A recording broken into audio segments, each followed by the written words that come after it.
Turning our attention to what happened this morning, actually, in China and Hong Kong, Akiko Fujita is here with what the Chinese did and what it means going forward.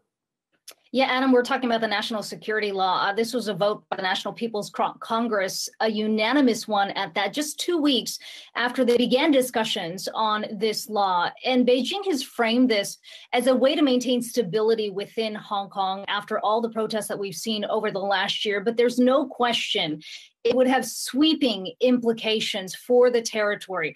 It would allow authorities to crack down on any voices of dissent, essentially quieting all the protests that we have seen over the last year. Opponents say it would circumvent the one country, two systems, this rule of governance that has been in place since Hong Kong was handed back to China in 1997. But the reality is there's no real clarity on what exactly this law would do because specifics of it just haven't been released to the public. A final draft was not even released before it was voted on, and it is expected to go into effect on the 23rd anniversary of the handover. And the timing of that is important because, again, we talk about the handover in 1997, there was a promise by Beijing to maintain that one country, two systems for 50 years, and we're talking just 23 years in now, essentially Hong Kong coming under the sweeping national security law, the rule of Beijing. The move has already prompted the Trump administration to roll back specifics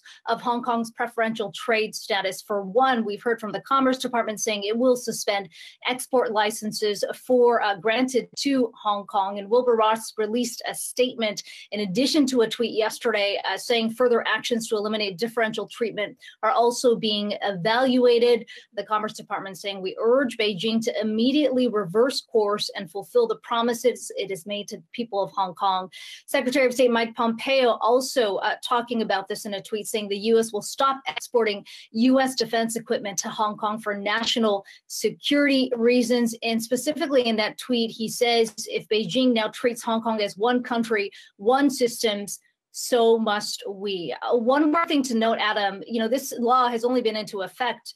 The vote only took place overnight, as you point out, but it's already had a chilling effect. Joshua Wong, as you know, who's become the face of the pro-democracy movement in Hong Kong, put out a tweet saying that he will now be disbanding his political party because there's just concerns about how this dissent would now be treated within Hong Kong. He essentially said in that tweet, this marks the end of Hong Kong, the world knew. Hey investors, Zach Guzman here. Are you interested in learning more about the markets and getting the latest financial news? Well, then click right here to subscribe to our Yahoo Finance YouTube channel. Get the latest up-to-the-minute market analysis, big interviews in the world of finance, and information on how to manage your money every day wherever you are.